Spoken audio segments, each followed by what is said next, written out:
அனைவருக்கும் வணக்கம். Option tricky trade channel மூலம் உங்களை சந்திப்பதில் மிக்க மகிழ்ச்சி அடைகிறேன். நான் உங்கள் சந்தோஷ். நான் செபில் பதிவு பெற்ற பங்காளர் கிடையாது. இது பயிற்சிக்கான காணொலி. எந்த பரிந்துரையும் நாம் வழங்குவது இல்லை. இது நம்மளோட டிஸ்க்ளைமர், படிச்சுக்கோங்க. பிப்ரவரி 22 நம்ம வந்துட்டு ஒரு 3 மந்த் டிஸ்கஷன் செஷன் வந்து கிரியேட் பண்ணுறோம். விருப்பம் உள்ளவங்க 9842610908 நம்பருக்கு வந்து வாட்ஸ்அப் பண்ணுங்கள். கண்டிப்பாக ரெக்கமெண்டேஷன் கண்டிப்பாக இருக்காது. என்ட்ரி எக்ஸிட்டை பற்றி இருக்காது, வரைபடம் இருக்காது. ஆப்ஷன் பிரீமியத்தின் அடிப்படையில் சந்தை எப்படி பார்க்கணும் தான் இருக்கும். அதனால் நம்மக்கிட்ட கலந்துக்கிட்டாலே வெற்றி பெற்றலாம், லாபம் அடைந்துடலாம் அப்படிங்கிற எண்ணத்துலலாம் அங்கே இருக்கக்கூடாது. ஏன்னா உங்களுக்குன்னு ஒரு ஸ்ட்ராட்டஜி நீங்கள் பில்ட் பண்ணணும். நாங்கள் ஒரு ஸ்ட்ராட்டஜி கொடுத்து அதை நீங்கள் பின்பற்றுங்கன்னு இருக்காது. அதனால் வந்து நீங்களாக உங்களுக்கு உண்டான ஸ்ட்ராட்டஜி கிரியேட் பண்ணுறதுக்கு மார்க்கெட்டை அப்சர்வ் பண்ணி பார்க்கக்கூடிய வாய்ப்பு அமைந்து நீங்கள் ஒரு ஸ்ட்ராட்டஜி கிரியேட் பண்ணுறது இங்கே ரொம்ப முக்கியம். அதனால் லாப நஷ்டம் அப்படிங்கிறது உங்களை சார்ந்தது. Market index option premium trade பண்ணுறவங்க ரொம்ப ஜாக்கிரதையாக இருக்கணும். ஏன்னா மார்க்கெட்டில் ஆப்ஷன் பையர் அப்படிங்கிறவங்க வெற்றி அப்படிங்கிறது யார்கிட்ட இருந்து கிடைக்கிதுன்னா ஆப்ஷன் செல்லர்கிட்ட இருந்து தான் இருக்குது. அப்போ இவங்களுடைய கவரிங் அதுதான் நம்மளுக்கு முக்கியம். ஒன்று ஒன் சைடு மார்க்கெட் இருக்கணும் அல்லது வால்டைல் இருக்கணும். ஒன் சைடு மார்க்கெட்னால் நீங்கள் வந்து ப்ரீவியஸ் க்ளோஸுக்கு மேலே வாங்க வேண்டிய சூழ்நிலையாக இருக்கும். வால்டைல் மார்க்கெட்னால் கரெக்டாக லோவில் நீங்கள் வந்து ட்ரேட் பண்ணக்கூடியவங்களாக இருக்கணும். அப்போது ஸ்பீடு இருக்கும். வால்டைல் மார்க்கெட்டில் ஸ்பீடு இருக்கும். ஆனால் சைடுவே மார்க்கெட்டில் நமக்கு வந்துட்டு ஒன்றுமே இருக்காது. ஆப்ஷன் பையருக்கு இது ஆகாத ஒன்று. இது ஆப்ஷன் அப்சர்வேஷன் அப்படின்னு நம்ம வந்துட்டு பிளேலிஸ்ட்லேயே நமக்கு டைட்டில் இருக்குது. அதில் நீங்கள் ஒன்றா பார்க்கலாம். முதல் இதுபோல் இருந்தால் நீங்கள் மார்க்கெட்டை வந்து அவாய்ட் பண்ணணும். ஆப்ஷன் பையராக இருக்கிறவங்க வந்துட்டு நம்மளை வந்து டெம்ப்ட் பண்ணும். மார்க்கெட் வந்து என்ன பண்ணோன்னா நம்மளை ட்ரேட் பண்ண தூண்டும்.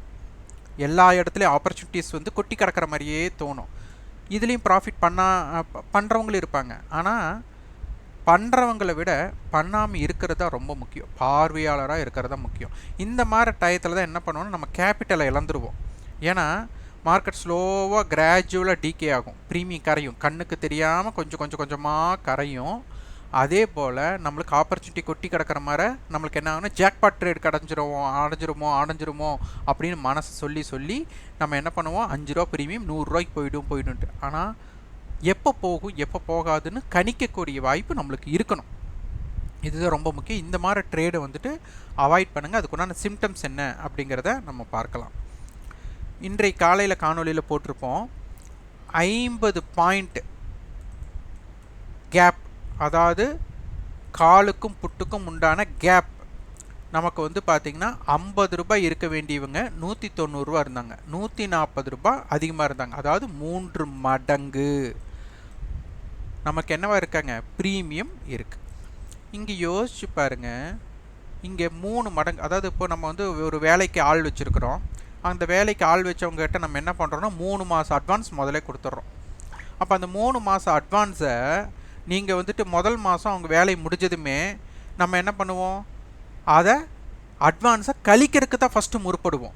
இல்லை அவர் என்ன பண்ணுவார், இல்லை சார் எனக்கு கொஞ்சம் கொஞ்சமாக கழிச்சுக்கோங்க, அதனால் வந்துட்டு எனக்கு சம்பளத்தை கொடுங்க அப்படின்னு டிமாண்ட் பண்ணுறாரு. அப்படின்னா அந்த வேலையாள் மூலிமா உங்களுக்கு வேலை நடக்கணும். அப்படின்னா நீங்கள் என்ன பண்ணுவீங்க, அவர் சொல்கிறத கேட்டுட்டு ஒரு பார்ட் ஆஃப் அமௌண்ட்டை வந்து கழிச்சுட்டு அதுக்கப்புறம் வந்து சம்பளத்தை கொடுப்பீங்க. இல்லை நீங்கள் தான் வேலையாட்களுக்கு முக்கியமானவராக படுறாங்க அப்படின்னா நீங்கள் சொல்கிறதா அவர் கேட்பார். நீங்கள் என்ன சொல்லுவீங்க, 3 மாதம் சம்பளம் உனக்கு முன்னாடி கொடுத்தாச்சு, நீ 3 மாதத்துக்கு மேலே தான் நான் சம்பளமே கொடுப்பேன் அப்படின்னு நீங்கள் சொன்னாலும் அவர் கேட்டு தான் ஆகணும். அப்போ அதுபோல் மார்க்கெட் என்ன பண்ணிட்டாங்க, 140 ரூபா முதலே அட்வான்ஸாக கொடுத்தாச்சு. இனி மார்க்கெட்டோட மூமெண்ட்டுக்கு இந்த 140 ரூபாயை அவங்க எப்படி கழிக்க போகிறாங்க, எப்படி நீங்கள் ஒரு வேலையாளுக்கு அட்வான்ஸ் கொடுக்குறீங்க, அந்த அட்வான்ஸை வந்துட்டு எப்படி கழிக்கிறீங்களோ அந்த மாதிரி 140 ரூபாயை கழிக்கிறது தான் இவங்களுடைய முதன்மையான வேலை. ஃபஸ்ட்டு ப்ரியாரிட்டி வந்துட்டு இவங்களுக்கு என்ன அப்படின்னா இந்த டைம் வேல்யூவை 0 பண்ணணும். அதற்கு மார்க்கெட் என்ன பண்ணணும்னா மூமெண்ட் பண்ணணும்.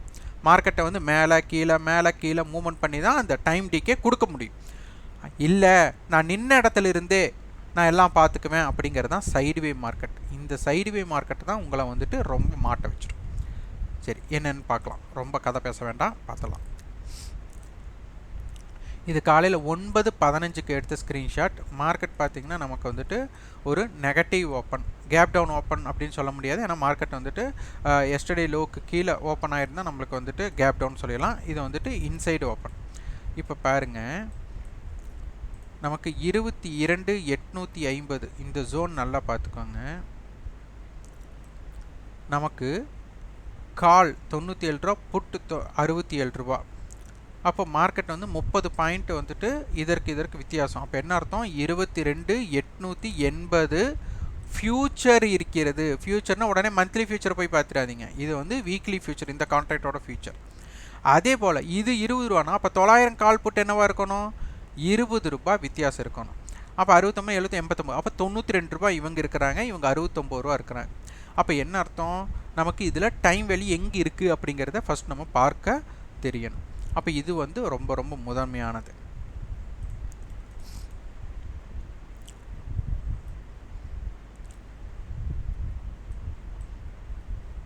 இங்கே பாருங்கள், இதே தான் 9:15க்கே தான் இந்த ஸ்க்ரீன்ஷாட்டும் எடுத்தது. இங்கே பார்த்தீங்கன்னா உங்களுக்கு தெரியும், இவங்க ஒரே ரேட் இருக்காங்க. அப்போ என்ன அர்த்தம்? 22,875 இருக்காங்கன்னு அர்த்தம். அதே இவங்களோட ரேட்டும் பாருங்கள், அது இவங்களோட ரேட்டும் இவங்களோட. அப்போ ஆப்ஷன் செயினுங்கிறது ஒரு கணக்கீட்டின் அடிப்படையில் இயங்குகிறது அப்படிங்கிறது இங்கே ஃபஸ்ட் நம்ம புரிஞ்சுக்கணும். இங்கே பார்த்தீங்கன்னா 750, 159 ரூபா, இவங்க 161 ரூபா, இவங்க 34 ரூபா, இவங்க 35 ரூபா. அப்போ இதற்கும் அனைத்திற்கும் தொடர்புண்டு. இதுதான் போட்டியாளர்கள் மீட்டிங் பாயிண்ட்டு. அப்போது இதை நன்றாக புரிந்து கொள்வது தான் நமக்கு ரொம்ப ரொம்ப முக்கியம். ஆப்ஷன் செயினே நம்மளுக்கு என்னென்னா ஒரு கால்குலேஷன் பேஸில் தான் ஒர்க் ஆகிறாங்க அப்படிங்கிறத புரிஞ்சுக்கணும். பாருங்க, இப்போ இந்த இடத்துல பார்த்தீங்கன்னா உங்களுக்கு தெரிஞ்சிடும். இப்போ இவங்க 93, இவங்க 93 எங்கே இருக்குன்னு சொன்னோம்? நம்ம 22,875 இருக்குன்னு சொன்னோமா? இந்த ரேட்டை பாருங்கள், அப்படியே அதே தான். இவங்க 88, இவங்க 88. அப்போ எங்கே இருக்காங்க? 22,875 தான். அப்போது 5 ரூபா ப்ரீமியத்தை காணோம் அப்படிங்கிறது இங்கே தெரிஞ்சுக்கலாம். இந்த 850, 93 ரூபா இருக்காங்க. அப்போவும் நம்ம என்ன சொல்கிறோம்? 875ங்கிறோம்.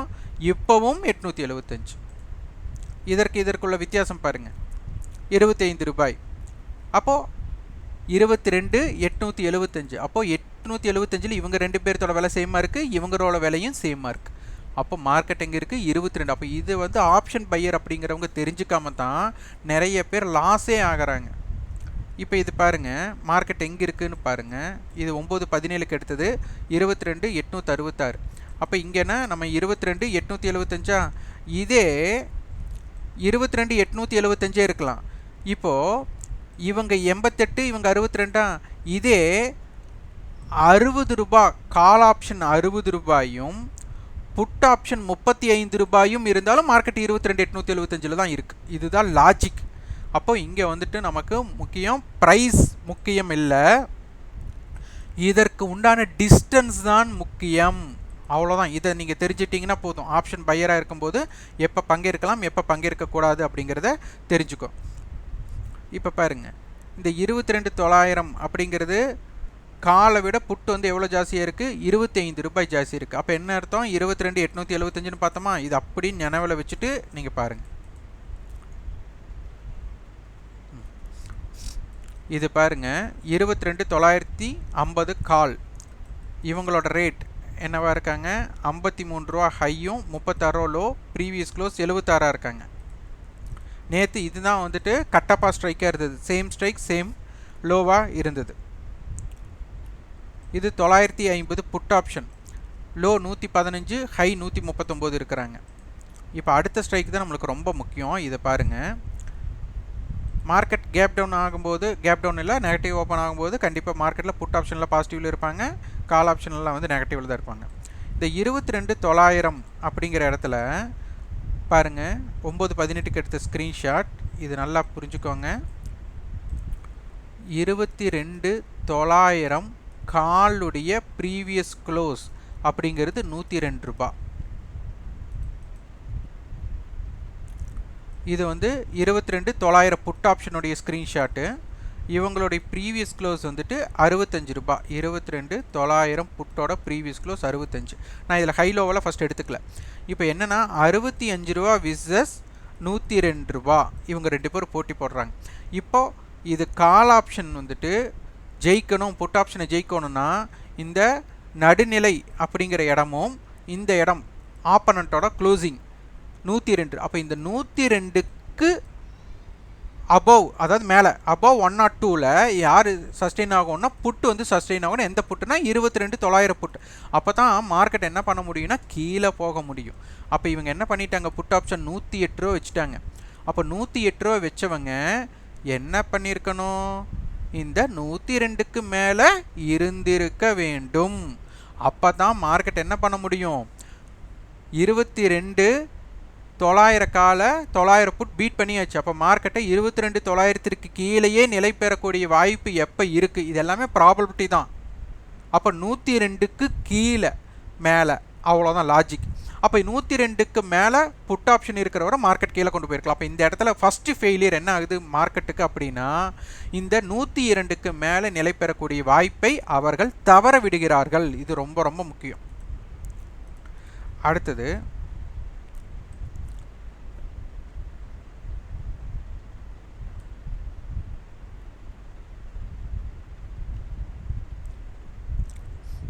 $22,900 கால் ஆப்ஷன் தான் நம்ம பார்த்துட்டோம். 73 ரூபாய் 51 ரூபா லோ. 900 புட்டு பாருங்கள் 108 ரூபாய் 85 ரூபா லோ. அப்போ என்ன அர்த்தம், கண்டிப்பாக மார்க்கெட் 900க்கு கீழே தான் இருக்குது. ஏன்னா புட்டோட லோ வந்து 85ஆகும், காலோடைய ஹை 73 இருக்க மார்க்கெட் எங்கே இருக்குது, 22,900க்கு கீழே தான் இருக்குது, நான் மீட்டிங் ஏரியா. இது நல்லா புரிஞ்சுக்கணும். அப்போ இதுதான் நமக்கு ரொம்ப ரொம்ப முக்கியம். மார்க்கெட்டை வந்துட்டு 22,900க்கு கீழே நிப்பாட்டக்கூடிய வாய்ப்பை இங்கே இழக்கிறாங்க அப்படின்னு நம்மளுக்கு என்ன தெரிஞ்சிருச்சு, மார்க்கெட் 9:20க்கே தெரிஞ்சாச்சு. அப்போ இவங்க 102க்கு மேலே சஸ்டெயின் ஆனாங்களா இல்லையா அப்படிங்கிறத ஃபஸ்ட்டு பாருங்கள். அடுத்தது இங்கே இதுதான் நீங்கள் குறிப்பிட்டு பார்க்கணும். இங்கே டைம் பாருங்கள், 9:31. இங்கே பார்த்தீங்கன்னா உங்களுக்கு தெரியும் 850 கால் 64 ரூபாய், புட் 54. அப்போ என்ன அர்த்தம், 22,860 ஃபியூச்சர் இருக்காங்க. அப்போது ப்ரீமியம் டிகே எப்படி நடக்குதுன்னு பாருங்கள். அப்போ இது ரொம்ப ரொம்ப முக்கியம். அப்போது 900 புட்டு 102 ரூபாய்க்கு மேலே இல்லைங்கிற பட்சத்தில் மார்க்கெட்டை கீழே கொண்டு போகக்கூடிய சக்தி இல்லைன்னா இந்த ஆப்ஷன் எல்லாம் ஆப்ஷன் செல்லருக்கு, புட் செல்லருக்கு வந்துட்டு அப்படியே ஒரு ஜாக்பாட். ஏன்னா புட் ஆப்ஷனே வின் பண்ணல, அப்புறம் எப்படி வந்துட்டு மார்க்கெட்டை 22,850க்கு கீழேயும் 800க்கு கீழே நிப்பாட்ட முடியும். அப்போ 102னா 22,900 மைனஸ் 102, அப்போ என்ன அர்த்தம், 22,798. அப்போது 22,800க்கு கீழே மார்க்கெட் போகிற வாய்ப்பு இருக்கா, ஏன்னா 22,900 புட்டே உங்களுக்கு 102 ரூபாய் இல்லாத பட்சத்தில் மார்க்கெட் 22,800க்கு கீழே போகக்கூடிய வாய்ப்பை இழக்கிறார்கள். அப்படி இழக்கும் பட்சத்தில் 22,800 அப்படிங்கிறதோட வேல்யூ கரெக்டாக இவங்க 102 இருந்தாலும் மார்க்கெட் எங்கே இருக்க போகிறாங்க, 22,798 தான் இருப்பாங்க. அப்போ 800 புட்டோட வேல்யூ எவ்வளோ இருக்கும், 2 ரூபா தான் இருக்கும். அப்போ இந்த 33 ரூபாய் அவர்களுக்கு என்ன அப்படின்னு ஒரு கேள்வி உங்ககிட்ட கேளுங்க. அப்போது மார்க்கெட்டை செல்லரோட பாயிண்ட் ஆஃப் வியூவில் பார்த்தா இது அப்படியே அவங்களுக்கு ஜாக்பாட். எப்போ வர, இந்த 22,900 புட்டு வந்துட்டு 102 ரூபாயை கடக்கக்கூடிய வாய்ப்பு இல்லாத வர இந்த 35 ரூபா அவங்களுக்கு பேக்கெட். அதனால தான் செல்லர்ஸ் நல்லா வாழ்கிறதுக்கு காரணமே இதுதான். அப்போ இதில் ஒரு ஸ்ட்ராட்டஜி நம்ம பில்ட் பண்ணிவிட்டு பையர் செல்லர் அப்படின்னு பார்த்துட்டோம்னா செல்லருக்கு அதிக வாய்ப்பு கொட்டி கிடக்குது, பையருக்கு வாய்ப்புகள் குறைந்து தான் இருக்குது. அப்போ பையரை வந்து தினமெல்லாம் ட்ரேட் பண்ணக்கூடாது, எங்கெல்லாம் செல்லர்ஸ் வந்து கவர் பண்ணுறாங்களோ அதை தான் பார்க்கணும். அடுத்து கொஞ்ச நேரத்திலே பாருங்கள் 850, 71 ரூபா 45 ரூபா, இது அப்படியே எப்படி கம்மியாகுதுன்னு மட்டும் பாருங்க.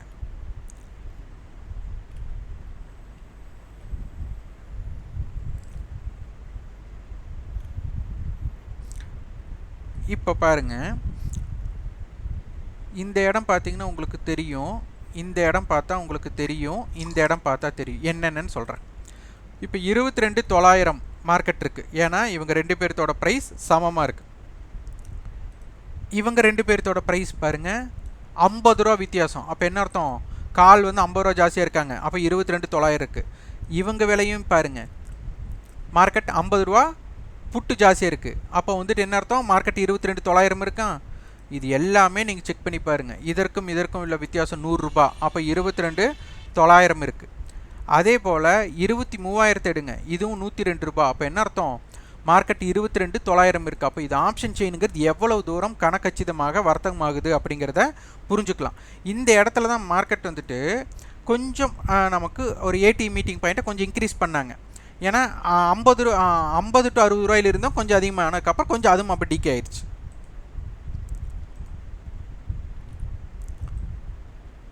அடுத்தது 850 கட்ட வர்றாங்க. 850 கால் புட்டோட விலை பாருங்கள், நமக்கு என்ன ஆயிடுச்சு, டவுன் ஆக தொடங்கிட்டாங்க. இது எத்தனை மணிக்கு, நமக்கு 9:53க்குள்ளேயே எல்லாம் நடந்தாச்சு.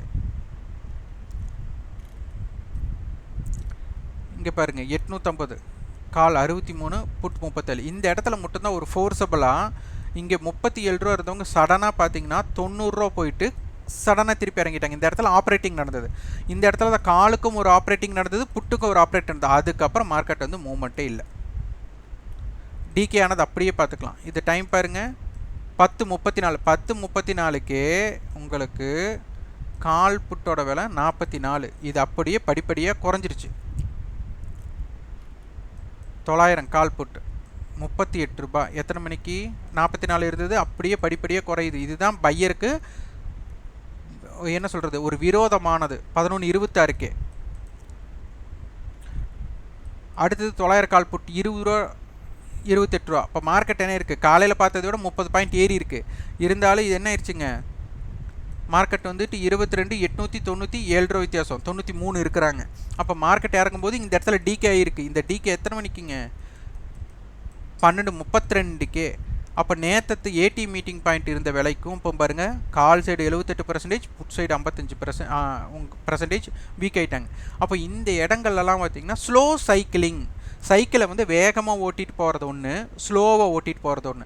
இந்த இடத்துல ஸ்லோ சைக்கிளிங் ஸ்ட்ராட்டஜி மார்க்கெட்டுக்குள்ளே இருக்கும்போது இது பையர் அப்படிங்கிறவங்க இந்த இடத்தில் போட்டியில் பங்கேற்கவே கூடாது. நீங்கள் வேகம் காட்டணும்னு நினச்சிங்கன்னா விவேகமாக இவங்க என்ன பண்ணிவிடுவாங்க, செல்லர் மார்க்கெட்டுக்குள்ளே இருக்கும்போது இந்த இடத்துல 5% ஆப்ஷன் பையருக்கு வாய்ப்பு, 95% வந்து வாய்ப்பே கிடையாது. அப்போ வாய்ப்பே இல்லாத இடத்துல ப்ராபபிலிட்டி கிடைக்கலாம். ஒரு ஜாக்பாட் மூமெண்ட் அமைஞ்சிருந்தானா அமைஞ்சிருக்கலாம், அமையாதுனால சொல்ல வரல. ஆனால் அமையும் நினச்சி நீங்கள் வர்த்தகம் பண்ணிங்கன்னா உங்கள் கேபிட்டல் இழந்துருவீங்க. அப்போ இந்த இடத்துல முதலே அட்வான்ஸாக கொட்டி கொடுத்துருக்காங்க, அதெல்லாம் கரைக்கிறதுக்கு இன்றைக்கி பயன்படுத்திட்டாங்க. அப்போது இதனை நன்றாக புரிஞ்சுக்கணும். அப்போ மார்க்கெட்டை நம்ம நல்லா புரிஞ்சுட்டா மட்டும்தான். 1:30க்கு பாருங்கள் 900 20 ரூபாய்க்கு கீழே போயிட்டாங்க. அடுத்தது 2 மணிக்கு 900 கால் புட் 18 ரூபா 11 ரூபா 15 ரூபா. அப்போ எத்தனை மணி நேரம் உட்காந்து செஞ்சுருக்காங்கன்னு பாருங்கள். அப்போ மார்க்கெட்டை நன்றாக புரிந்து நீங்கள் வர்த்தகம் மேற்கொள்ளுங்க. முடிந்த அளவு இந்த மாதிரி ஸ்லோ சைக்கிளிங் நடக்குது அப்படின்னா ஆப்ஷன் பையராக இருக்கிறவங்க பங்கேற்கக்கூடாது, ஜீரோ ஹீரோவும் ட்ரை பண்ணக்கூடாது. இதை உன்னிப்பாக கவனித்து இதோட கான்செப்டை நல்லா புரிஞ்சுட்டு வியாபாரம் செய்ய முற்படுங்க. ஆப்ஷன் வர்த்தகத்தை எடுத்ததுமே செஞ்சு ஆப்ஷன் பையர் இண்டெக்ஸில் செஞ்சு அதிகமாக முன்னேறணும் அப்படின்னா கண்டிப்பாக வாய்ப்பு குறைவு. அதுக்குன்னு ஒரு ஸ்ட்ராட்டஜி வச்சுருக்கீங்க அப்படின்னா உங்களால் ஒரு 10 to 20 பாயிண்ட் எடுக்க முடியும். அப்படின்னா அந்த ஸ்ட்ராட்டஜி மட்டும் கண்டினியூட்டாக பண்ணிங்க அப்படின்னா உங்களால் ஜெயிக்க முடியும். அதர்வைஸ் நான் எங்கே வேணாலும் குதிப்பேன் அப்படின்னு சொன்னோம்னா நீங்கள் இண்டெக்ஸில் நீங்கள் ஆப்ஷன் பையராக இருக்கிறீங்க அப்படின்னா ரொம்ப ஒரு கடின காலமாக இருக்க போகுது. அதனால் வந்து ஆப்ஷன் பையர் அப்படிங்கிறவங்க ரொம்ப ஜாக்கிரதையாக இருங்க. இந்த மாதிரி சுச்சுவேஷன்ஸ் இருந்ததுன்னா பார்வையாளராக மாறிடுங்க. இதில் ட்ரேட் எடுத்து ஜெயிச்சு ஒரு 10 லட்சம் 20 லட்சம் ஸ்க்ரீன்ஷாட் போடுறவங்களும் இருப்பாங்க, இல்லைனாலாம் இல்லை. அதை ஏமாற்றி போடுறாங்களோ ஏமாறாமல் போடுறாங்களோ அது வேறு விஷயம். ஆக மொத்தம் ஜெயிக்க முடியும்னா முடியும், ஜெயிக்க முடியாதுன்னா இங்கே ப்ராபபிலிட்டி கம்மிங்கிற இடத்துல ஆப்ஷன் பையர் புதியவராக இருக்காங்க, வர்த்தகம் பண்ணாதீங்க. அவாய்ட் ட்ரேடிங் அப்படிங்கிறது தான் ரொம்ப முக்கியம்.